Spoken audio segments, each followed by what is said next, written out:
कि जैसे अंतरिक्ष में आग लगी हुई होती है, इसी प्रकार से इस संसार में भी कहीं काम की अग्नि लगी है, कहीं क्रोध की अग्नि लगी है, कहीं लोभ की अग्नि लगी है। चारों ओर संसार में हाहाकार मचा रहता है। संत न होते जगत में तो जल मरता संसार।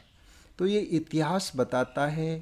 भागवत में कथा आती है कि एक बार ऐसी ही अग्नि जैसी स्थिति राक्षसों और देवताओं के बीच में हुई कि देवताओं ने हमला कर दिया किन पर? राक्षसों पर।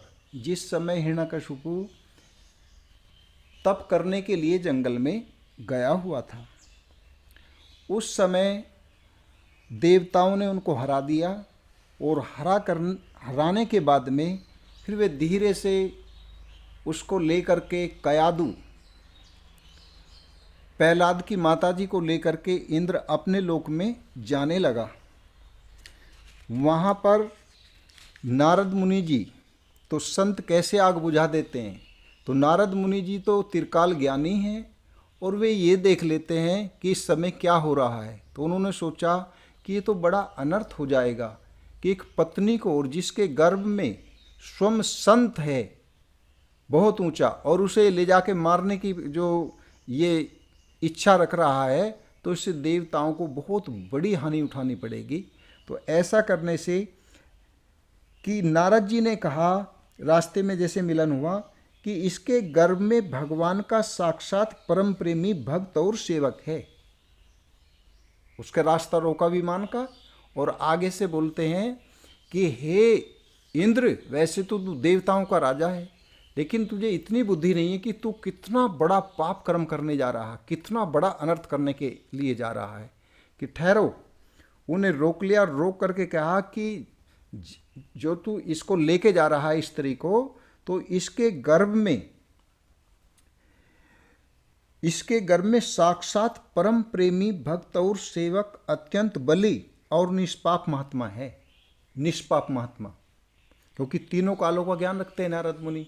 तो अभी तो वो जीवात्मा ही था, गर्भ में ही था, लेकिन गर्भ में उसके पहला भी और सब आगे क्या बनेगा, कैसा जीवात्मा, सब जानते थे। तो ये निष्पाप, यानी कि पापी नहीं, निष्पाप महात्मा बनेगा। तुम में उसको मारने की शक्ति नहीं है, तुम कोशिश ही कर रहे हो, लेकिन तुम उसे मार नहीं पाओगे। वो ऐसे महात्मा है। देव ऋषि नारद की यह बात सुनकर उसका सम्मान करते हुए इंद्र ने मेरी माता को छोड़ दिया, क्योंकि वे तो देवगुरु हैं, देवताओं के भी गुरु हैं, राक्षसों के भी गुरु हैं, मानवों के भी गुरु हैं। ऐसा सुनकर मेरी माता को छोड़ दिया, और फिर इसके गर्भ में भगवत भक्त इस भाव से उन्होंने मेरी माता की प्रदक्षिणा की। मतलब मेरा इतना सम्मान किया उन्होंने कि मेरे गर्भ में होने के कारण उन्होंने प्रदक्षिणा की कि इसमें महान संत हैं। तो इसलिए उन्होंने भाव के साथ मेरी माता की प्रदक्षिणा की तथा अपने लोक में चले गए। यहाँ उन्हें जाना था, अपने लोक में चले गए। इसके बाद देवऋषि नारद जी मेरी माता को अपने आश्रम पर लिवा गए और उसे समझा बुझाकर कहा कि बेटी, जब तक तुम्हारा पति तपस्या करके लौटे तब तक तुम यहीं रहो। जो आज्ञा कहकर वह निर्भयता से देवऋषि नारद के आश्रम पर ही रहने लगी कि जैसे आज्ञा है महाराज जी आपकी। तब तक रही जब तक मेरे पिता घोर तपस्या, तो ये कथा कहाँ बच्चों को स्वयं प्रहलाद भगत ही सुना रहे हैं। मतलब अपनी कथा अपने आप ही, जो जब बड़े होंगे तो बच्चों को सुना रही हैं अपनी कथा अपने आप ही। तो इस प्रकार से तब तक रही कि जब तक मुझे गर्भस्थ शिशु की मंगल कामना से और इच्छित समय पर, अर्थात मेरे पिता के लौटने के बाद संतान उत्पन्न करने की कामना से बड़े प्रेम तथा भक्ति के साथ नारद जी की सेवा सुश्रा करती रही। वे वहाँ तपस्या करते रहे और वे सेवा करती रही। देवऋषि नारद जी बड़े दयालु और सर्वसमर्थ हैं। उन्होंने मेरी माँ को भागवत धर्म का रहस्य और विशुद्ध ज्ञान दोनों का उपदेश किया। मैं तो गर्भ में ही था, लेकिन उन्होंने मेरी माता को रोजाना भागवत कथा सुनाया करते थे। तो भागवत धर्म का रहस्य भी बताया और विशुद्ध यानी कि शुद्ध ज्ञान से विशुद्ध यानी कि बहुत मार्मिक ज्ञान भी सुनाया। दोनों का उपदेश किया। उपदेश करते समय उनकी दृष्टि मुझ पर भी थी, यानी कि उन्हें केवल यही ये नहीं था कि उनको भागवत सुनाना, उनकी दृष्टि मेरे पर थी, नारद जी की। बहुत समय बीत जाने के कारण और स्त्री के होने के कारण भी मेरी माता को तो अब उस ज्ञान की स्मृति नहीं रही। वे तो स्त्री थी और गर्भ से थी, तो उनकी बुद्धि उधर पूरी नहीं लगती थी, उनको तो वो स्मृति उस ज्ञान की नहीं रही। परंतु देव ऋषि की विशेष कृपा होने के कारण, उन्होंने मुझ पर विशेष कृपा की, कृपा होने के कारण मुझे उसकी विस्मृति नहीं हुई, मुझे उसकी विस्मृति नहीं हुई। यदि तुम लोग मेरी इस बात पर श्रद्धा करो तो तुम्हें भी वह ज्ञान हो सकता है, क्योंकि श्रद्धा से स्त्री और बालकों की बुद्धि भी मेरे ही समान शुद्ध हो सकती है। श्रद्धा के अंदर वो शक्ति है कि हे बच्चों, कि श्रद्धा के अंदर ये शक्ति है कि स्त्री और बच्चे इन दोनों की बुद्धि में ज्ञान हो सकता है, लेकिन शर्त एक है कि उस बच्चे में श्रद्धा हो, स्त्री में, यानी कि स्त्री श्रद्धा रखती हो कथा सुनाने वाले पर। तो इस प्रकार से ये रहस्य स्वयं प्रहलाद भगत ने बालकों को बताया। जैसे ईश्वर मूर्ति काल की प्रेरणा से वृक्षों के फल लगते, ठहरते, बढ़ते, पकते, क्षीण होते और नष्ट हो जाते हैं, वैसे ही जन्म, अस्तित्व की अनुभूति, वृद्धि, परिणाम, अक्षय और विनाश, ये 6 भाव विकार शरीर में ही होते देखे जाते हैं। आत्मा से इनका कोई संबंध नहीं है। तो क्या उपदेश दिया बच्चों को कि जैसे फल लगता है, बढ़ता है, विकास को प्राप्त होता है, फिर पकता है और पक करके फिर डांठल पक जाता है और समय आने पर पेड़ से टूटकर अपने आप गिर जाता है। ऐसे ही ठीक ये सारे विकार जैसे उस फल में होते हैं, ऐसे ही शरीर में भी होते हैं और समय आने पर ये भी गिर जाता है, ये भी छूट जाता है, लेकिन आत्मा से इसका कोई संबंध नहीं है। आत्मा से इसका कोई संबंध नहीं है। तो इस प्रकार से ये 6 भाव विकार शरीर में देखे जाते हैं, आत्मा से इनका कोई संबंध नहीं है। आत्मा नित्य, अविनाशी, शुद्ध, एक, क्षेत्रज्ञ, आश्रय, निर्विकार, स्वयं प्रकाश, सबका कारण, व्यापक, असंग तथा आवरण रहित है। तो इसमें जो पहले बताए थे शरीर में तो केवल 6 लक्षण हैं, जन्मना, बढ़ना, वृद्धि को प्राप्त होना और फिर से नाश हो जाना। लेकिन आत्मा में, यानी कि आत्मा में ये इतने सद्गुण पाए जाते हैं।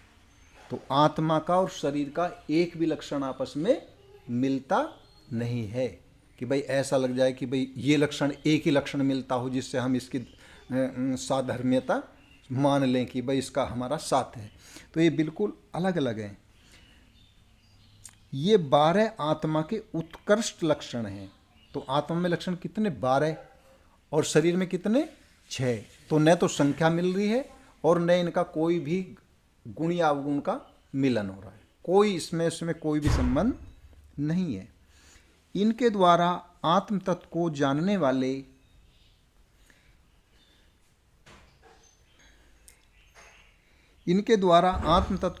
वाले पुरुष को चाहिए कि शरीर आदि में अज्ञान के कारण जो मैं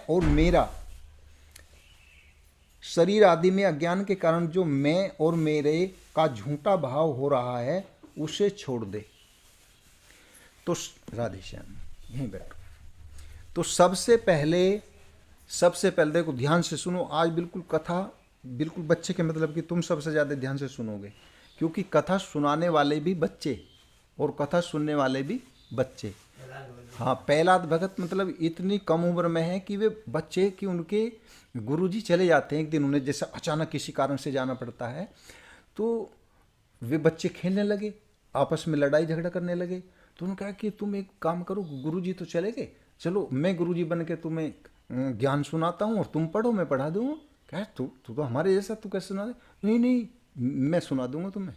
तो इस प्रकार से सुनाने वाला, कथा सुनाने वाले कौन है? प्रहलाद भगत। और सुनने वाले कौन है? उनके ही सहपाठी, यानी कि जो उनके साथ में पढ़ते हैं। तो कितनी विचित्र मतलब ये स्थिति है कि ये गर्भ में 5वें महीने में बच्चे की स्मृति पूरी रहती है और उस समय उसे जो ज्ञान सुनाया जाता है तो वो बस समझो अमर हो जाता है, यानी कि वो भूलता नहीं है उस समय का। तो उसी समय नारद मुनि जी ने प्रहलाद को कथा सुनाई थी और उन्हें इतना भी पता है कि माता तो भूल गई उस ज्ञान को, लेकिन मुझे वो ज्ञान आज भी ज्यों का त्यों याद है, तो बच्चों में तुम्हें वही ज्ञान सुना दूंगा। तो इस प्रकार से ज्ञान में उन्होंने क्या बताया? आत्मा का गुण अलग बताया। आत्मा में 12 गुण होते हैं, लक्षण होते हैं और शरीर में 6। तो इसका हमारा कोई भी धर्म नहीं मिलता। अगर ये बात आज की समझ जाएगा तो ये समझो कि पहला पाठ पक्का हो जाएगा अध्यात्म का। तो क्या कहते हैं प्रहलाद जी कि शरीर आदि में अज्ञान के कारण जो मैं और मेरे का झूठा भाव हो रहा है, तो कोई शरीर को मैं और मेरा मानता है तो ये क्या भाव है? झूठा। बिल्कुल कैसा भाव है? झूठा। उसे छोड़ दे। तो सबसे पहले वो ही छोड़ना है, उसे छोड़ दे। जिस प्रकार स्वर्ण की खानों में पत्थर में मिली हुई स्वर्ण को उसके निकालने की विधि जानने वाला स्वर्णकार उन विधियों से उसे प्राप्त कर लेता है, वैसे ही अध्यात्म तत्व को जानने वाला पुरुष आत्म प्राप्ति के उपायों द्वारा अपने शरीर रूप क्षेत्र में ही ब्रह्म पद का साक्षात्कार कर लेता है। तो उन्होंने क्या विधि बताई प्रहलाद जी ने कि जैसे देखो सोने की खान होती है, तो जैसे सोनार की दुकान पे हम सोना खरीदने जाते हैं, उसका बिस्कुट या मतलब जो उसे लेते हैं, तो ये सोना जब प्रथम बार मिलता है मनुष्य को तो ये इस अवस्था में नहीं होता, ये पत्थरों में मिला रहता है इसके कण। तो उससे पहले जानकार लोग इकट्ठे करते हैं कि इसमें सोना है और इकट्ठे करके फिर एक शोधन क्रिया के द्वारा पत्थर, मिट्टी और कच्चे सोने को यानी कि जो भी उसमें मल है उसे अलग कर देते हैं और शुद्ध सोने को अलग कर लेते हैं।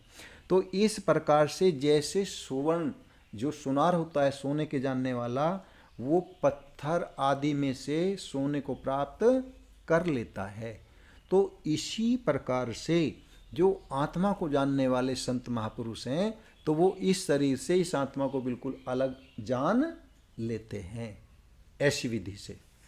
तो इस प्रकार से और साक्षात्कार मतलब मिल लेते हैं। आचार्यों ने मूल प्रकृति, महतत्व, अहंकार और पंच तन्मात्राएं इन 8 तत्वों को प्रकृति बतलाया। इनके 3 गुण हैं सत्व, रज और तम, तथा उनके विकार हैं 16, 10 इंद्रियां, 1 मन और 5 महाभूत। इन सब में एक पुरुष तत्व अनुगत है। इन सब का समुदाय ही देह है। ये 2 प्रकार का है, स्थावर और जंगम। इसी में अंतःकरण, इंद्रिय आदि अनात्म वस्तुओं का यह आत्मा नहीं है। इस प्रकार वाद करते हुए आत्मा को ढूंढना चाहिए। आत्मा सब में अनुगत है, परंतु वह सबसे पृथक। इस प्रकार शुद्ध बुद्धि से धीरे धीरे संसार की उत्पत्ति, स्थिति और उसके प्रलय पर विचार करना चाहिए। उतावली नहीं करनी चाहिए। जागृत, स्वप्न और सुषुप्ति ये तीनों बुद्धि की वृत्तियां हैं। इन वृत्तियों का जिसके द्वारा अनुभव होता है वही सबसे अतीत, सबका साक्षी और सबका परमात्मा है। जो थोड़ी भी साधना किसी की करी हुई है और मतलब थोड़ा सा भी अध्यात्म के विषय में जानता है, तो देखो एक कितनी सुंदर युक्ति है, ये शास्त्र में भी बताई है कि जैसे जब सोकर जागे तो जागने के बाद कुछ समय एकदम बिस्तर नहीं छोड़ना चाहिए। तो ऐसा विचार करें कि भाई जागृत में जागे, रात्रि में सो गए।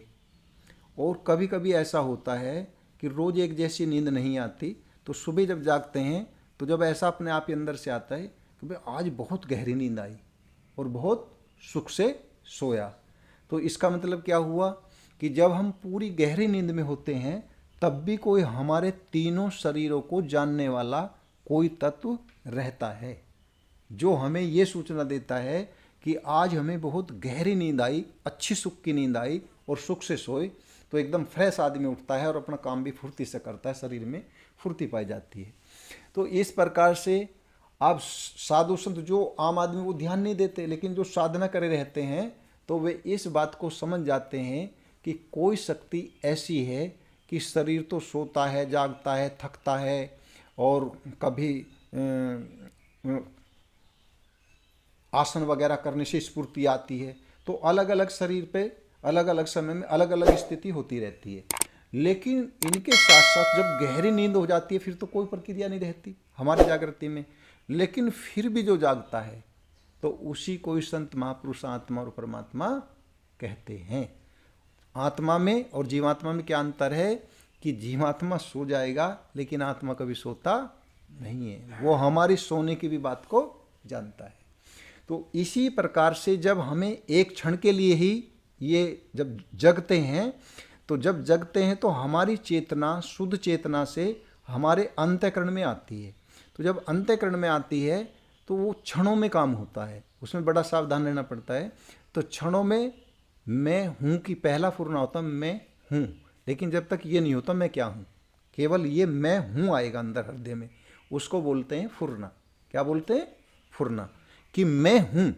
और यदि उस समय बस केवल ये नहीं कहना कि मैं क्या हूँ, यानी कि मैं स्वयं चेतन हूँ, मैं स्वयं आत्मा हूँ, और वहीं से उस चीज़ को परिपक्व अभ्यास करे तो धीरे धीरे सात्विक शुद्ध आहार करने से, नियम संयम का जीवन जीने से, ब्रह्म मुहूर्त में जागने से, लंबे समय तक योगासन ध्यान जप करने से, और धीरे धीरे लंबे समय तक जब इस प्रक्रिया को करते हैं तो हमारी जो तीनों शरीरों में मैं बुद्धि है ये हट जाती है, और जो हमारी स्वाभाविक मैं है वो बनानी नहीं है, लानी नहीं है, वो स्वाभाविक ही मैं हूँ का फुरना होता है। तो बस यहाँ एक संत समझाते हैं, है सो सुंदर है सदा, मैं सो दिखे नाही, और मैं सो प्रकट देखियो तो है सो दिखे नाही। यानी कि आत्मा को यहाँ है रूप में प्रकट किया है। तो यानी कि जैसे कि बीज है, जमीन में बो दिया, पौधा अंकुरित हो गया तो पौधा है, फिर पौधा बड़ा हो गया तो वृक्ष है, तो फिर वृक्ष पे कली आ गई तो कली है, फिर फूल आ गया तो फूल है, और फिर वो फल आ गया पूरा परिपक्व हो गया तो फल है, और फिर फल जो है भाई तोड़ लिया वो परिपक्व हो गया, अब खाने के योग्य होगा, लेकिन फिर उसमें बीज है। तो यानी कि ऊपर का जो आकार है बीज का, पौधा अंकुरित हुआ, तो जब से लेकर और जब तक फल में दोबारा बीज बना तो कितने आकार बदले। तो जो माया का अंश है वो बदलता रहता है, परिवर्तित होता रहता है। लेकिन जो है तत्व है, अब है देखो किस अवस्था में बदला, बीज है, पौधा है, वृक्ष है, फिर वृक्ष काट दिया, फल तोड़ लिया, लेकिन फल है, फल के अंदर बीज है, फिर वो पेड़ भी सूख गया, उसकी आयु पूरी होगी, फिर वो भी काट लिया तो लकड़ी है, फिर लकड़ी को चूल्हे में जला दिया या भट्टी में या कोई मुर्दा जलाने के काम में ले लिया, तो जैसे मुर्दा जलाया तो फिर राख है, और राख को गंगा जी में सिला दिया तो अब भी मिट्टी है। तो है का कभी बाद हुआ? तो जब है का कभी बाद नहीं होता, तो जो जिस तत्व में रूपांतरण होता है, तो जैसे फल में रूपांतरण हुआ, वृक्ष में रूपांतरण हुआ, तो इसे भगवान जी ने इस शरीर को एक वृक्ष भी कहा है। गीता जी में क्या कहा है? वृक्ष। कि वृक्ष जैसे वृक्ष सब बदलता है, हर अवस्था में बदलता है, हर मोड़ पर, लेकिन जो है वो चाहे लकड़ी में, फल में, बीज में कहीं रखो, वो है नहीं बदलती। तो इसलिए संत क्या समझा रहे कि है सो सुंदर है सदा, मैं सो दिखे नाई। अगर हमारी दृष्टि वृक्ष की लकड़ी पर, फल पर, बीज पर रहेगी तो है छुप जाता है छुप जाता है। और जैसे वो कोई आवाज़ लगाते हैं बच्चे को तो ज़्यादातर बोलते हैं तो हूँ का मतलब है कि शुद्ध है नहीं बोल रहा, शुद्ध है हूँ में छुपा है। हूँ प्रकृति है और है परमात्मा है, आत्मा है, और हूँ हटा दे, हूँ यानी कि जो केवल हूँ की मात्रा है उसे हटा दे, छोटे हूँ की मात्रा को, तो फिर क्या बचेगा? है। तो बस वो जो है वो है, जो नहीं मतलब जिसमें जैसे minus minus plus, plus plus minus, ये सूत्र जो पढ़ने वाले जानते हैं। तो इसी प्रकार से ये सृष्टि और शरीर पहले नहीं थे, यानी कि माइनस, ये सृष्टि और शरीर पहले भी एक अवस्था में सृष्टि रचना से पहले माइनस रहती है, और एक महाप्रलय के बाद जब महाप्रलय हो जाती तो माइनस में पहुंच जाती है। हमारे शरीरों की तो जल्दी जल्दी होती है, किसी की 50 साल 60 साल, प्रलय ही समझो जब कि जान है तो जहान है, अगर शरीर गया तो जहान हमारी तरफ से संसार गया। तो इसी प्रकार से ये शरीर तो आते जाते घटते बढ़ते बनते बिगड़ते रहते हैं, लेकिन हम सर शरीरों की यात्रा करते हुए है रूप से ज्यों के त्यों विराजमान रहते हैं। तो यदि हम ना रहते तो पिछले जन्मों को ज्ञान कैसे होता, फिर पिछले जन्मों की बात कैसे बताते, और फिर अगले भविष्यवाणी कैसे करते। अगर हम एक काल वाले होते, शरीर के साथ मिटने वाले होते, तो ऐसा तुलसीदास जी कहते हैं, तन सुकाए पिंजर कियो धरे रैन दिन ध्यान, और तुलसी मिटे ना वासना बिना विचारे ज्ञान। बिना विचारे ज्ञान। तो ऐसा कहते हैं देखो जी, चलो विचार भी कर लें और अपनी आत्मा को याद भी कर लें और मान भी लें, तो फिर इससे फायदा क्या होगा जी? फायदा ये होगा कि हम इन प्रकृति के शरीरों को धारण करते हुए कितने जन्म हमारे बीत गए कि ऐसा कोई भी जीव गिनने में समर्थ नहीं है। इतने जन्म बीत गए। और इस मार्ग में कौन चलता है, अध्यात्म मार्ग में, कि जिसे उन अनंत जीवन का आभास हो गया कि भाई कितने शरीर हमारे चले गए, लेकिन आज तक हमने वो नहीं किया जो करना चाहिए था, और जो नहीं करना चाहिए था वो सब कुछ किया। बार बार जन्मे, बार बार बड़े हुए, बार बार पले, शरीर को मैं करा, और उससे शरीर से संबंधित संपत्ति को मेरा मेरा कहा, और बाद में उसी के दुख में तड़प तड़प के मर गए। कारण कोई भी बना, लेकिन ऐसे शरीर छोड़ते आ रहे। तो यानी कि लंबे समय तक जन्म मरण के मार्ग से थका हुआ जीव सच्ची विश्रांति पाने के लिए अपनी आत्मा की सुमृति करे और आत्मा की जिज्ञासा करे। जिज्ञासा मतलब जानने की इच्छा करे। और गीता में आता तैद विद्धि पर्णी पातेन परिप्रश्नेन सेव्या उपदेक्षन्ति ज्ञानम ने तत्वदर्शी ने, कि हे अर्जुन, तू इस ज्ञान को, जो ये तत्व ज्ञान है, इसको तत्वदर्शी ज्ञानियों के पास जाकर कपट छोड़कर सरलता पूर्वक उनको दंडवत प्रणाम करने से, उनके आगे प्रसन्न करने से और उनकी सेवा करने से तुझे उस तत्व को जानने वाले ज्ञानी महापुरुष उस ज्ञान का उपदेश करेंगे। ऐसा गीता में स्वयं भगवान भी आज्ञा देते हैं। तो इस प्रकार से समझे कि अपना अलग अलग विभाग और केवल अपने आत्मा की सुमृति। तो आत्मा की सुमृति से क्या होगा जी? तो भगवान कहते हैं कि यदि तू अर्जुन मेरी बात मानेगा और तू इसे याद कर लेगा मेरे कहे से, प्लस शरीर की भूल और आत्मा की याद कर, तो कहते हैं यस्य त्वयात्मरतिरेव स्यादात्रप्च मानवे आत्मन्य च संतुष्टस्य कार्यम न विद्यते। हे अर्जुन, जो अपनी आत्मा में संतुष्ट, केवल याद नहीं करनी, अपनी आत्मा में संतुष्ट हो जाए, अपनी ही आत्मा में तृप्त और हर समय अपनी ही आत्मा में रमण करता है, तो ऐसे अपनी ही आत्मा में रमण करने वाले योगी के लिए कोई कर्तव्य कर्म शेष नहीं रह जाता। उसने सर्व साधना ही कर ली, उसने सर्व ज्ञान प्राप्त कर लिया, उसने सर्व करने योग्य कर्म कर लिया, और उसे हर समय ऐसा उसका मन बुद्धि चित्त समता में रहता है कि कुछ चला आए, कुछ चला जाए, कुछ भी निकल जाए, उसे फिर किसी भी प्रकार का आत्मा की सुमृति, मतलब अभी हमने क्या किया, कोई नियम, कोई मंत्र जप, कोई किसी नहीं किया, केवल अपनी आत्मा को याद किया। इसलिए कहते आत्मा सो परमात्मा। जब हम अपनी आत्मा की हर समय सुमृति रखेंगे तो फिर परमात्मा हमें ढूंढने नहीं पड़ेंगे। क्यों? परमात्मा कहते हैं, भगवान कहते हैं, यानी कि मैं सबका आत्मा ही हूं, मैं सबका आत्मा ही हूं।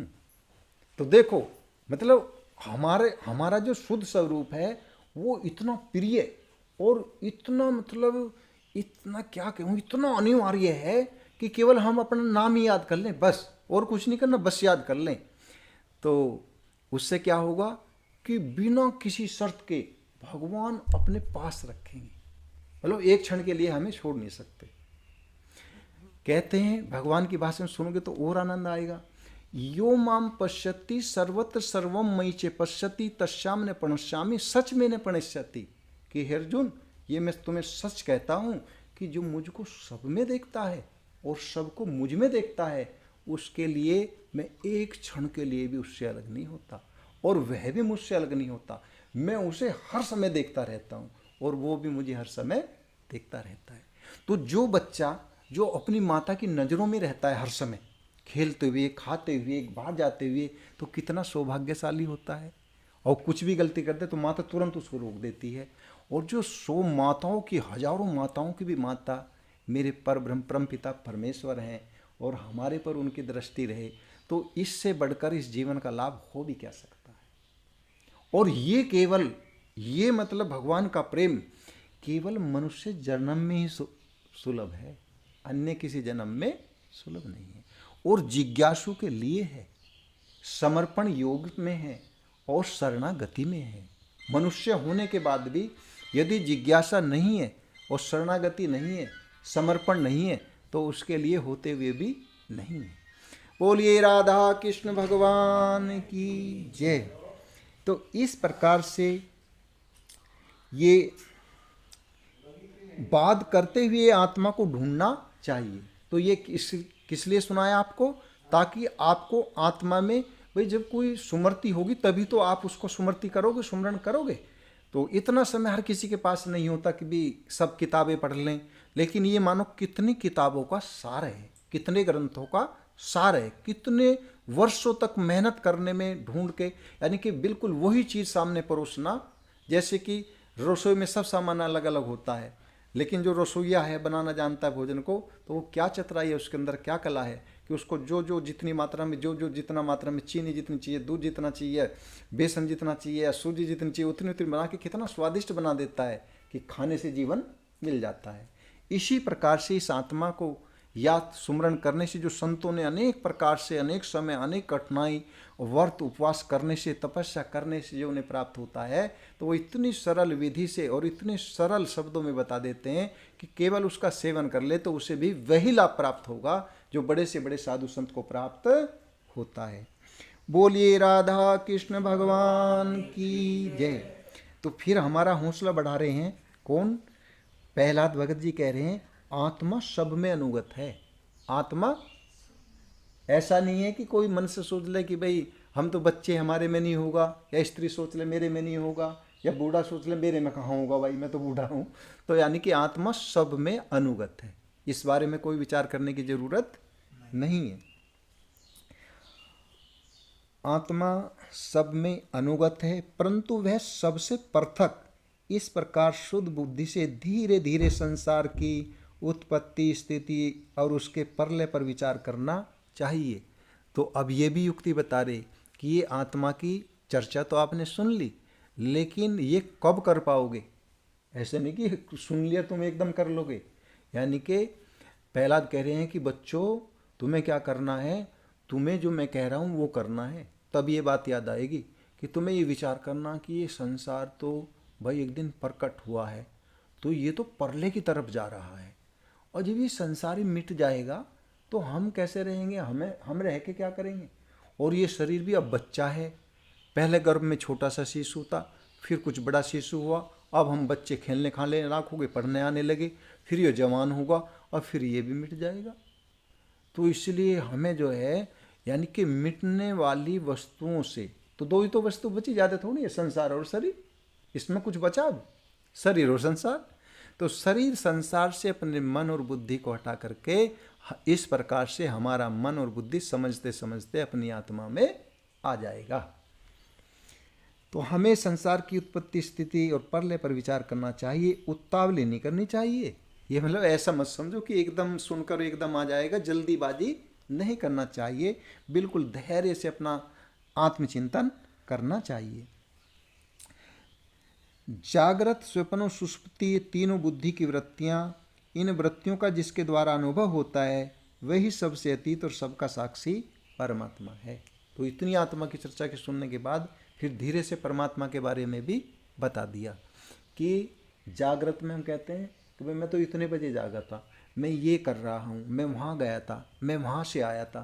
तो ये सारे शब्द क्या कहते हैं कि हम शरीर को मैं मानते हैं और शरीर से पूरे जुड़े हुए हैं। तो हमें कैसे करना चाहिए कि यानी कि व्यवहार काल में तो ऐसे ही बोले, व्यवहार काल में तो ऐसे ही बोले, लेकिन अंदर हर समय अपने अंदर एक विवेक की बत्ती जगाए रखे। क्या करे? विवेक की बत्ती, कि मैं आना जाना उठना बैठना सोना जागना तो इस शरीर को लेकर केवल व्यवहार में बोल रहा हूँ, लेकिन जिस आत्मा के होने मात्र से ये शरीर धारण किया जाता है, जिसके होने मात्र से सूर्य प्रकट होता है, जिसके होने मात्र से पृथ्वी अपने आधार के रूप में टिकी हुई है, जिसके होने मात्र से वायु बह रही है, वही परम सत्ता परमात्मा मेरे अंदर बाहर परिपूर्ण है। तो इस प्रकार से आप शरीर और संसार से उठकर अपने परमात्मा में आ जाओगे। वही सबसे अतीत है। जैसे गंध से उसके आश्रय वायु का ज्ञान होता है, वैसे बुद्धि के इन कर्मजन्य एवं बदलने वाले तीनों अवस्थाओं के द्वारा इनमें साक्षी रूप से अनुगत आत्मा को जाने। यानी कि अब एक दृष्टांत और बताते हैं कि देखो, फूल है, फूल आपने तोड़ लिया, तोड़ के सूंघा तो आपकी नाक को फूल की कोई चीज़ टच तो नहीं हुई, फूल तो फासले से है, लेकिन बिना किसी उसके माध्यम के कोई स्थूल चीज़ है नहीं, और फिर भी उसकी गंध आपकी नासिका तक और नासिका से हृदय तक पहुंच जाती है, और आंखों से कुछ दिखता नहीं है। तो जिस प्रकार से हम बिना देखे हुए, जब भगवान की प्रकृति ही इतनी सूक्ष्म है कि जो हमारी आंखें नहीं देख पाती, तो भगवान का चमत्कार देखो कि जो भगवान की बनाई हुई इस प्रकार से हमें मतलब प्रकृति से परमात्मा तक पहुंचना है, तो हम कैसे पहुँचे? वे सब चीज़ें, सब युक्तियाँ हैं, लेकिन उन्हें हमें महापुरुष जताते हैं, हम स्वयं उन बातों को पकड़ नहीं सकते। तो जैसे फूल तो प्रकृतिजन्य है, पौधा तो प्रकृति से उत्पन्न है, 5 तत्व 3 गुणों से बना है, और उसमें जो गंध है वो फूल तोड़ा हमने ऐसे सूंघा तो बिना किसी साधन, मतलब कोई हाथ पैर कोई है नहीं, और गंध पहले नासिका में जाती है और नासिका से फिर हमारे हृदय तक पहुंच जाती है, लेकिन आंखें तो नहीं देख पा रही। मतलब ये सच है कि फूल में सुगंध है, ये सच है कि फूल में सुगंध है, लेकिन आंखें देख नहीं पा रही। ये सच है कि इस कुटिया में वायु है, तभी तो हम जी पा रहे, बैठ पा रहे, सुन पा रहे। अगर वायु ना हो तो शब्द नहीं जा सकता श्रोता के कानों तक, वायु ही माध्यम है, लेकिन वायु इन आंखों से दिख नहीं रही है। तो हमें ये बातें पे क्या विचार करना है कि जब भगवान की बनाई हुई प्रकृति और प्रकृति से जो बनाए हुए तत्व हैं, पृथ्वी अग्नि जल वायु आकाश, तो इसमें हम 3 तत्व को देख पाते हैं। भाई पृथ्वी देख ली और जल देख लिया, और हमने सूर्य की किरणें देख ली, भाई अग्नि का रंग लाल होता है ये देख लिया, लेकिन वायु नहीं आंखें देख पाती और सुगंध को भी नहीं देख पाती, लेकिन अनुभव कर पाती है। भाई सुगंध है, बता दोगे कि बिल्कुल पर्दा डाल दो और आपको फूल सूंघा तो बता दोगे गुलाब का फूल की गंध है या कमल के फूल की, लग जाएगा ना, या गेंदे का है, पता लग जाएगा बिना देखे। तो इसी प्रकार से यानी कि आंखें को सब चीज़ें नहीं दिखाई देती, तो जब आंखों को उनकी प्रकृति के बनाए पुष्प आदि गंध आदि नहीं दिखाई देते, वायु नहीं दिखाई देती, तो परमात्मा को कैसे देख लेंगी ये आंखें? हाँ देख सकती हैं, तो देख सकती हैं, कब देख सकती हैं? कि जब देख सकती हैं जब भगवान की इच्छा हो। तो भगवान, जैसे कि महाभारत की शुरुआत में ही उन्होंने जिद किया अर्जुन ने भगवान जी से कि प्रभु जी जो आप अपना वर्णन कर रहे हो, मैं ऐसा हूँ, मैं ऐसा हूँ, और मैं विश्व रूप हूँ, मैं ही सब, मेरा विश्व मेरा ही रूप है, तो जो आप वाणी से कह रहे हो मैं इसे सचमुच देखना चाहता हूँ। यदि तुम दिखाने में समर्थ हो और मैं देख सकता हूँ, तो प्रभु मेरे पे कृपा कर दो और मुझे दिखा दो। तो तब भगवान कहते हैं लो देखो, और भगवान ऐसा बोलते, भगवान तो सर्वसमर्थ हैं, तुरंत विश्व रूप में प्रकट हो गए। लेकिन फिर क्या देखते हैं भगवान कि अर्जुन तो झुको तो खड़ा, उसे तो दर्शन का कोई फायदा नहीं मिल रहा। तो तब भगवान स्वयं बोलते हैं, अरे अर्जुन मैं तो ये भूल ही गया था कि तुम इन चर्म चक्षुओं से मुझे दिव्य दर्शन नहीं कर पाओगे, विश्व दर्शन नहीं कर पाओगे, तो अब मैं ही तुम्हें दिव्य दृष्टि देता हूँ, अब मैं ही तुम्हें दिव्य दृष्टि देता हूँ। तो भगवान ने दिव्य दृष्टि दी और उसके बाद भगवान का दर्शन हुआ। तो यानी कि ये आंखें तो उसमें सक्षम नहीं है, लेकिन जिसको दर्शन देते हैं भगवान जी, तो पहले उस पर कृपा करके उसके स्थूल शरीर, स्थूल दृष्टि का हरण कर लेते हैं और उसे दिव्य दृष्टि दे देते हैं, और जब उसे अपने दर्शन देते हैं, नहीं तो प्रकृति का नियम भंग हो जाएगा। तो ऐसी जगह भक्त का भाव है क्या कहना चाहिए कि प्रभु हम कुछ न कर सके, प्रभु हम कुछ न कर सके, आपको बार बार देखकर, और आपने हमें निहाल कर दिया केवल एक बार देखकर। पहले ये एक रहस्य की बात है, पहले भगवान ने अर्जुन पे दृष्टि डाली, तब दिव्य दृष्टि उसके मार्ग खुले, सूक्ष्म मार्ग खुला मतलब दृष्टि का। तो पहले भगवान, जैसे हम मंदिर में भी जाएंगे तो पहले भगवान हमारे दर्शन करेंगे, और जब वे खुशी होकर दर्शन कर लेंगे तब हमें भगवान के दर्शन होंगे। ये रहस्य है, यानी कि जीव अपनी ताकत से, अपनी साधना से, अपनी शक्ति से भगवान के दर्शन करने में सक्षम नहीं है।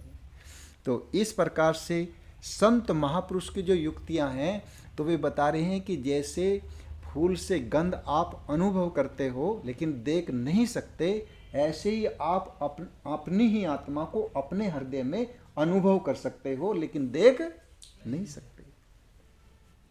तो ये जो कथा है, ये भागवत कथा, इसमें सबसे बड़ी विचित्र और खुशी की बात यह है कि सुनाने वाले प्रहलाद भगत भी बच्चे हैं और सुनने वाले आसुरी स्वभाव वाले बच्चे हैं। सुनने वाले भी बच्चे हैं और सुनाने वाले भी बच्चे हैं।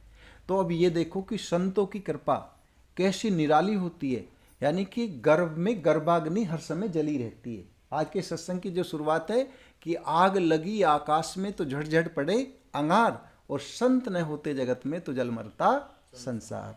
उस गर्भा अग्नि में भी उसको शांत करके संतों की कृपा उस आग को बुझाकर, जैसे भगवान श्री कृष्ण जी ने राजा परीक्षित को उत्तरा के गर्भ में उस अग्नि को, ब्रह्मास्त्र की अग्नि को शांत करके उसे बचा दिया था, जीवन दान दे दिया था। तो ऐसे ही कयादु को देवराज इंद्र से लौटाकर और अपने आश्रम में ले जाकर और भागवत रूपी कथा अमृत का पान करा के, यानी कि मन धर्ममय होता है गर्भ में बच्चा, कोई वो समर्थ नहीं होता, और उसे भी कथा अमृत का पान कराने में समर्थ हैं। तो संतों की भी महिमा और लीला कैसी निराली होती है। जैसी भगवान की महिमा निराली है, ऐसी संतों की भी महिमा निराली है। इसलिए श्री कृष्ण भगवान साधु संतों का इतना आदर करते हैं कि वे कहते हैं कि हे उद्धव, मोहे संत सदा अति प्यारे। प्यारे नहीं, उद्धव मोहे संत सदा अति प्यारे, और मैं संतन के पीछे जाऊं जहां जहां संत पधारे। क्यों जाता हूं पीछे पीछे? कि मेरे कारण इस दुनिया के छोड़े भोग पदार्थ सारे, उद्धव मोहे संत सदा अति प्यारे। और फिर उड़ी उड़ी, जब संत जहां जाते हैं, उड़ी उड़ी चरण रज नित शीश लगाऊं। फिर कह रहे कि मैं क्यों इनके पीछे चलता हूं, आगे नहीं चलता संतों के। उड़ी उड़ी चरण रज नित शीश लगाऊं, सौदे गात हमारे। भगवान जी कहते हैं कि मैं अवतार काल में मुझे युद्ध भी करने पड़ते हैं, थोड़ा झूठ सच भी बोलना पड़ता है, तो मेरे शरीर में थोड़ा भारीपन, स्थूलता आ जाती है। तो फिर मैं क्या करता हूँ, मैं तो जानता हूँ संतों की महिमा कि मैं संतों के पास जाता हूँ, उनसे मिलता हूँ, उनके पीछे चलता हूँ। तो जो उनकी चरण रज उड़ती है वो मेरे शरीर पर पड़ती है, तो मेरे शरीर में दिव्यता जो कि तू विराजमान हो जाती है। तो भगवान भी कितनी महिमा जानते हैं। और लास्ट में क्या कमाल की बात समझा रहे हैं, क्या कह रहे हैं कि उद्धव अब ध्यान से सुनना, कि संत मिले तो मैं मिल जाऊं। कितने मतलब कि संत मिले तो मैं मिल जाऊं, संत ने मुझसे न्यारे, उद्धव मोहे संत सदा अति प्यारे। संत मिले तो, यानी कि संत को अपना ही रूप मानते हैं, मानो। तो इस प्रकार से ये जो कथा आप सुन रहे हैं, भागवत कथा, तो केवल एक नारद मुनि संत, और संतों में भी संत शिरोमणि, तो कितनी अच्छी लीला रचना कर दी कि जो माता और पुत्र दोनों ही, यानी कि इंद्र, देवताओं का राजा जो इंद्र, देखो देवताओं में कितनी तुच्छ बुद्धि होती है कि माँ और बेटे को मारने की तैयारी में, और एक संत का कितना महान हृदय होता है, जबकि उसे संसार से कोई लेना देना नहीं है, तो उसे रास्ते में रोक देता है और कहते हैं कि अरे इतना क्रूर कर्म, ये गर्भवती है, तो जानता है इसके को नहीं जी, इसमें राक्षस है, तो मैं स्त्री को तो नहीं मारूंगा, इसलिए मैं ले जा रहा हूँ, जब इसका जन्म हो जाएगा बच्चे को मार दूंगा, इसे छोड़ दूंगा। अरे मूर्ख, जिसे तू राक्षस बता रहा है ना, ये महान महात्मा इसके गर्भ में है, तू क्या जानता है, तू अंधा है। तो इस प्रकार से संतों की दृष्टि कितनी दिव्य होती है। और जीवों पर कितनी कृपा करते हैं। नहीं तो वहाँ बताओ उस समय प्रहलाद को गर्भ में बचाने में कौन समर्थ था। तो कहीं कहीं संत मतलब ऐसे नहीं कि भगवान वैसे ही करे कि मेरे से बड़े, मैं उनसे अपने से अधिक चाहता हूँ, कि संतों की लीलाओं में ये पता लगता है कि कहीं कहीं प्रभु भी जो कार्य जो सेवा नहीं कर पाते वो संत कर पाते, वो संत कर पाते। तो इसीलिए संतों की चरण शरण, पूरी रामायण का सार है, प्रथम भक्ति संतन कर संगा, प्रथम भक्ति संतों का संग। और लास्ट में भी कहते हैं राम जी कि मुँह से अधिक संत कर लेखा। तो यानी कि दोनों अवतार मुख्य हमारी हिंदू संस्कृति में राम जी और कृष्ण जी, और दोनों ही अपना अनुभव बता रहे हैं। तो इसलिए हमें ये बातें क्यों जोर दे के बता रहे हैं कि हमें अपनी बुद्धि के निर्णयों पर नहीं आना चाहिए। जो भगवान कह रहे हैं, जो भागवत कह रही है, जो रामायण कह रही है, हमें उन्हें अपना सर्वोपरि मार्गदर्श आदर्श मानना चाहिए। बोलिए राधा कृष्ण भगवान की जय। इस प्रकार से तीनों अवस्थाओं के द्वारा इनमें साक्षी रूप से अनुगत आत्मा को जाने, गुणों और कर्मों के कारण होने वाला जन्म मृत्यु का ही है। चक्र आत्मा को शरीर और प्रकृति से पृथक न करने के कारण ही यह अज्ञान मूलक एवं मिथ्या है। फिर भी स्वयं के समान जीव को इसकी प्रतीति हो रही है कि ये जो शरीर है, जीवात्मा जी से मैं और मेरा कहता है, तो इसे क्या माने कि प्राप्ति नहीं है, केवल प्रतीति है। क्या है? प्रतीति। कुछ समय हाँ आभास होता है, कुछ समय फिर छुप जाता है। इसलिए तुम लोगों को सबसे पहले इन गुणों के अनुसार होने वाले कर्मों का बीज ही नष्ट कर देना चाहिए। अब क्या सलाह दे रहे प्रहलाद जी? बच्चों को कह रहे कि भाई ये ऐसा काम नहीं चलेगा, जो इसके जन्म लेने का जो कारण है शरीर का, इसके बीज को नष्ट कर दो। हमें तो बच्चे हैं बेचारे, देखे रहने, अब आगे बताएंगे भाई कैसे करें। नष्ट कर देना चाहिए। इससे बुद्धि वृत्तियों का प्रवाह निवृत्त हो जाता है कि जो तुम्हारी बुद्धि नाना प्रकार के फैसले करती है ना, जब बीज ही नष्ट हो जाएगा तो ये नाना प्रकार की जो वृत्तियाँ उठती रहती हैं, जब ध्यान करते हैं ना, कभी वहाँ मन गया कभी वहाँ मन गया, तो इनका सबकी समापन हो जाएगा। यूं तो इन त्रिगुणात्मक कर्मों की जड़ उखाड़ फेंकने के लिए अथवा बुद्धि वृत्तियों का प्रभाव बंद कर देने के लिए सहस्रों साधन हैं। वैसे तो शास्त्रों में हजारों साधन हैं, बच्चों से कह रहे हैं, लेकिन परंतु जिस उपाय से और जिस सर्वशक्तिमान भगवान में स्वाभाविक निष्काम प्रेम हो जाए, वही उपाय श्रेष्ठ है। यानी कि जिससे उस परम पिता परमेश्वर में निष्काम भाव हो जाए, वही साधन सबसे अच्छा मानो। निष्कामता है जिससे, वही सर्वश्रेष्ठ है। यह बात स्वयं भगवान ने कही है। गुरु की प्रेम पूर्वक सेवा, अपने को जो कुछ मिले वह सब प्रेम से भगवान को समर्पित कर देना, भगवत प्रेमी महात्माओं का सत्संग, यानी कि महात्माओं का नहीं, क्या कहा प्रहलाद जी ने? भगवत प्रेमी, जो भगवान से प्रेम करते हुए ऐसे तो बहुत महात्मा है, लेकिन जो भगवत प्रेमी महात्मा हो उनका प्रयत्न पूर्वक संग करना चाहिए, प्रेम पूर्वक। फिर क्या करे कि अपने को जो कुछ मिले उनकी तो सेवा करे, प्रेम से सेवा करे, और जो कुछ अपने को मिले वह सब प्रेम से भगवान को समर्पित कर देना। भगवत प्रेमी महात्माओं का सत्संग, भगवान की आराधना, उनकी कथा वार्ता, श्रद्धा, उनके गुण और लीलाओं का कीर्तन, उनके चरण कमलों का ध्यान और उनकी उनके मंदिर मूर्ति आदि का दर्शन पूजन, यानी कि मंदिर में मूर्ति आदि का भी दर्शन पूजन करना चाहिए। ये नहीं कि बनावट करनी चाहिए कि भाई भगवान कहाँ है, हमने देखे नहीं, हम कहाँ पूजा करें। नहीं, मंदिर का भी सम्मान करो और मूर्ति का भी दर्शन करो और सम्मान भी करो। तो इस प्रकार से दर्शन पूजन आदि साधनों से भगवान में स्वाभाविक प्रेम हो जाता है। तो अब पता लगा कि हमारा अपने परिवार में मोह ममता वस्तु में महत्व बुद्धि क्यों होती है।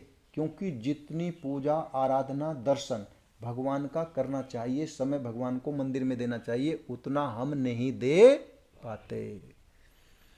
तो इसीलिए भगवान श्री हरि सर्वशक्तिमान भगवान श्री हरि समस्त प्राणियों में विराजमान। अगर हम ऐसा ये बता रहे हैं कि यदि कोई भी भक्त ऐसा नियमों का पालन करेगा तो उसे भगवान में प्रेम करना नहीं पड़ेगा, स्वाभाविक हो जाएगा, उसे प्रेम भगवान में स्वाभाविक हो जाएगा। तो ऐसी भावना से यथाशक्ति सर्वशक्तिमान भगवान श्री हरि समस्त प्राणियों में विराजमान हैं। ऐसी भावना से यथाशक्ति सभी प्राणियों की इच्छा पूर्ण करे और हृदय से उनका सम्मान करे। यानी कि वे ये समझा रहे हैं कि ऐसा भी नहीं है कि मंदिर की मूर्ति में ही प्रेम करे। मंदिर में माथा टेका, आपने माना 50 रुपये का प्रसाद चढ़ाया, किसी कोई मनोकामना सिद्ध हुई, तो जब वहाँ से चले तो फिर वहाँ से निकलने के बाद सामने जो मिले तो उनके हृदय में भी अपने उस श्री हरि को देखे, मन ही मन, मुँह से बोलना कुछ नहीं है, लेकिन गोपनीय भाव से देखे भाई इसके दिल में भगवान है, सिर्फ थोड़ा प्रसाद दे दूँ तो बेचारा ये भी खा लेगा। तो ऐसे घर तक जाते जाते बस आपके बच्चों के लाकी उतना ही उतना प्रसाद आवे जितना रास्ते में बटा। इतना नहीं कि उन्हें एक एक पतासा दे दिया और सारे घर ले जाकर अपना खा के दूध पिए कई दिन तक, तो वो समझो कि भगवान से कपट है। क्या है? भगवान से कपट है। कि बोला था क्या, भगवान जी हमारा ये कार्य पूर्ण हो जाए ना तो हम आपको 51 रुपये का प्रसाद चढ़ाएंगे। तो ज़्यादातर भक्तों को हम जो देखते हैं तो वे आते हैं जी, अरे वो हमारी महाराज जी वो मनोकामना पूर्ण होगी, बहुत बढ़िया भैया, अजी लो भोग लगा दो। और मैंने धोखे से एक बार ऐसे ही कर लिया कि वो भोग सारा ही रख लिया और वो भगत में ही खड़ा रहा। अब खड़ा रहा तो अब वो कहवे तो है ना बेचारा कि भाई महाराज जी को कैसे कहूँ। तो फिर वो बार बार मेरे से पूछे लगा दिया जी भोग, हमने क्या लगा दिया भाई, हमारे तो भगवान ईमानदार, हम ईमानदार भाई, जो भगवान के नाम की मनोकामना पूर्ण होगी तो भोग भगवान का और काम तेरा, हिसाब बराबर। तो वो फिर मेरे से थोड़ी देर में फिर पूछा, तो फिर मैंने बुद्धि घुमाई कि मेरे से बार बार क्यों पूछ रहा, कि मतलब भोग लगा दिया। तो फिर उसने कहा जी भोग लगा दिया महाराज जी, हाँ मैंने कहा भोग लगा दिया। तो हमने वो पन्नी उठाई और वो पूरी उसे थमा दी, कह लो ठाकुर जी को भोग लगा दिया और यहाँ तो अपना पता सी बांट लेंगे भैया ठाकुर जी को, तू अपना ले जा। तो उसने कहा नहीं जी थोड़ा बहुत तुम भी रख लो। मैं कहा यहाँ थोड़े बहुत से काम ना चले, यहाँ तो वो चलेगा कीर्तन, तो भैया ले जा अपनों को। तो फिर वो ले गया। तो मेरा कहने का भाव ये है कि जो बात भगवान को, तो भगवान को जब मतलब आदमी को खटकती है, उसके सेवक को ही खटकती है, दास को खटकती है, तो भगवान को नहीं खटकी होगी। तो कहने का भाव ये, जब काम तुम्हारा मनोकामना पूर्ण होगी तो प्रसाद पूरा ठाकुर जी का हो गया। तो उसके बाद क्या प्रसाद करें कि पहले भगवान जी को भोग लगाएं, उसके बाद मंदिर से जैसे निकले या तो पुजारी को सौंप दें, कह दे भाई इसको बांट देना। अगर नहीं पुजारी नहीं है, अकेला है, तो उसको प्रसाद को खुला रखे, रास्ते में चलता जाए, जो भी कोई मिले निसंकोच भाव से प्रसाद बांटता चला जाए और घर में अपने बच्चों को भी उतना ही उतना प्रसाद दे जितना जितना रास्ते वालों को दिया। और जो प्रसाद ज़्यादा बचे तो उसे रख दे और शाम को जब इकट्ठे हो जाएं, जैसे घर परिवार के बाहर गए हैं, फिर उनको सबको बांटे, भैया ये भगवान जी का प्रसाद है, थोड़ा थोड़ा खाना। तो ये प्रसाद का सम्मान हो गया। तो भगवान कहते हैं नहीं नहीं भाई वैसे ही ईमानदार है, मेरा प्रसाद सबको बांटा। और सबके दिल में भगवान वे मतलब जिब्या में प्रकट होकर वे चुस्की ले लेके खाते हैं। तो इस प्रकार से हर जगह मौजूद हैं, हर जगह मौजूद हैं, मगर नजर आते नहीं, प्रभु की कृपा के बिना कोई उनको पाते नहीं। तो वे तो रामायण कहती है हरि व्यापक सर्वत्र समाना, प्रेम से प्रकट होई में जाना। बस ऐसी संतों की, सत्शास्त्रों की, संत महापुरुषों की हम यदि युक्ति अपना ले तो हम अपने जीवन काल में ही भगवान के अंग संग का यानी कि अनुभव कर सकते हैं। बोलिए राधा कृष्ण भगवान की जय। इस प्रकार के भावनाओं से मंदिर में आने से, भगवान को भोग लगाने से और प्रसाद ईमानदारी से बांटने से क्या होगा कि हमें भगवान में स्वाभाविक प्रेम हो जाएगा, अलग से कोई मेहनत साधना नहीं करनी पड़ेगी। फिर क्या करे कि उनके, ऐसा नहीं कि उनके गुण का और लीलाओं का भी कीर्तन करे, मतलब ऐसा नहीं दर्शन ही करके चल दे, उनके गुण और लीलाओं का कीर्तन भी करे। तो ऐसा करने से कीर्तन करके चरण कमलों का ध्यान करे और उनके मंदिर मूर्ति आदि का दर्शन पूजन भी करे और साधनों से भगवान में स्वाभाविक बस इन्हीं जो ये बताए हैं इन्हीं से ज़्यादा करने की जरूरत नहीं, भगवान में स्वाभाविक यानी कि कोई कठिनाई नहीं होगी, प्रेम हो जाएगा। सर्वशक्तिमान भगवान श्री हरि समस्त प्राणियों में विराजमान है। ऐसी भावना से यथाशक्ति सभी प्राणियों की इच्छा पूर्ण करे और हृदय से उनका सम्मान करे। काम, क्रोध, लोभ, मोह, मद और मत्सर इन 6 शत्रुओं पर विजय प्राप्त करके जो लोग इस प्रकार भगवान की साधन भक्ति का अनुष्ठान करते हैं, उन्हें उस भक्ति के द्वारा भगवान श्री कृष्ण के चरण कमलों में अनन्य प्रेम की प्राप्ति हो जाती है। अगर कोई इस विधि से भगवान का पूजन करेगा तो क्या लाभ होगा? अनन्य। अनन्य मतलब उसका मन अन्य अन्य अन्य, ये देवी, ये देवता, ये पितर, ये देवता, इन सब से उसकी वृत्ति हट करके भगवान में क्या हो जाएगी? अनन्य मति। बोलिए राधा कृष्ण भगवान की जय, आनंद कंद भगवान की जय। अब सब मिलकर आरती करेंगे। अधर धर मुरली बजई, अकी आरती